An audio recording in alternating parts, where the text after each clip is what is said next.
Today we have Lyn Alden is discussing the inherent instability and issues with fiat currency systems controlled by central authorities like governments and central banks, and she paints a critical picture of fiat money as an inherently unstable system prone to mismanagement and loss of purchasing power over time due to its centralized nature. She sees decentralized cryptocurrencies as potentially disrupting this system by allowing freer competition and circumventing centralized controls. As we bring you clips from this Lyn Alden masterclass, I have a small request to ask. Would you mind taking a moment to like this video and subscribe to the channel? Enjoy the video. Now increasingly getting the consequences of the system, because the system is not inherently stable. It's only been metastable in the sense that it's been able to keep the wheels on the cart for 5 decades and counting.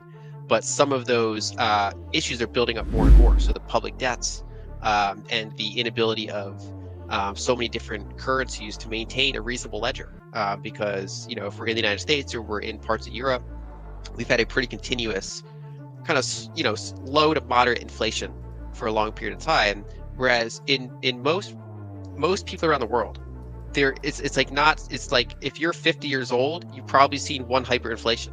It's like something that when people think of hyperinflation, they think of Weimar, but the number of currencies that have outright failed in the past, in our lifetimes, let alone like our parents' lifetimes, is immense. Most developing market currencies have either hyperinflated at one point, sometimes multiple times, or they've gone through periods of double-digit, triple-digit inflation for a prolonged period of time. So it might as well be a hyperinflation. Like they've had to take some zeros off of the currency. It's something that it's not kept up. Like we still use basically banking transfer technology that was invented 50 years ago. Currencies themselves have had such a bad track record. And so we've gotten better at so many other things. We've gotten way better at energy abundance. We've gotten way better at technology. Like the fact that we're able to do this podcast now is remarkable, from different continents. We've gotten better at so many things, and money has, I would argue, been one of the slowest, for lack of a better word, technologies or methods to really keep up with everything else. Governments have been using force forever. I mean, go the Roman Empire and every other empire and feudal systems. That's how things have unfortunately been for a long time.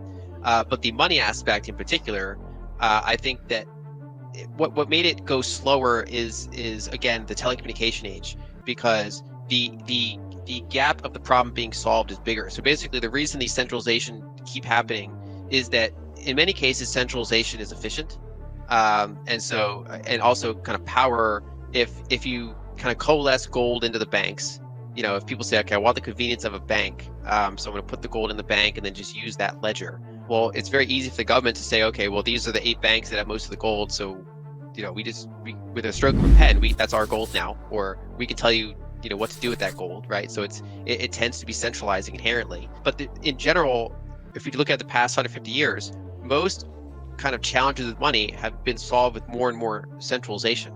But of course, that comes at the cost of corruption and the downsides of centralization. Decentralization has a cost to it, but then it gets benefits. And in this era, in an era where we want to send money, on the internet to buy something, we want to send it around the world, we want to send it just across all sorts of areas. The abstraction needed compared to commodity money is so big. And so I think governments have had a lot more arbitrage opportunities. One of the problems we see in developing countries is that it's hard for them to ever, separating institutions is very hard. Basically, power coalesces, and then someone with all the power has to agree to give some of it up.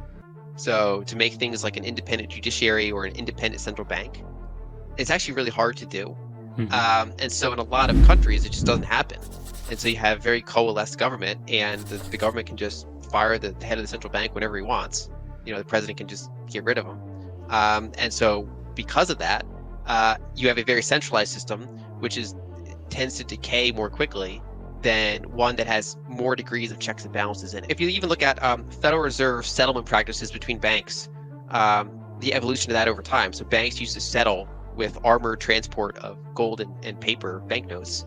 And then with Morse code, they eventually said, no, okay, so all of you put some of your gold in with us as the central bank, and if you want to transfer to another bank, just send us a Morse code signal, and we will, in our ledger, we will, move your allocation to that other allocation by writing it down. And it's just it's a way more efficient way to transfer that. But of course, that's reliant on abstraction, a layer of centralization, and other things like that. And so most of these things, it's usually the reason it happened is with the argument, and in some cases the real usefulness of efficiency. They say, well, this is what we're going to do now. It's going to give us more stability and more efficiency, and then enough time goes by, and then they just rug pull. And it's like they might not even been intending to rug pull in the beginning. It's just how things keep working out in history. We hope this video has sparked your curiosity and inspired further exploration into how we can navigate these complexities. Don't forget to like, share, and subscribe for more thought-provoking content. Until next time, stay informed and empowered. Thank you for watching.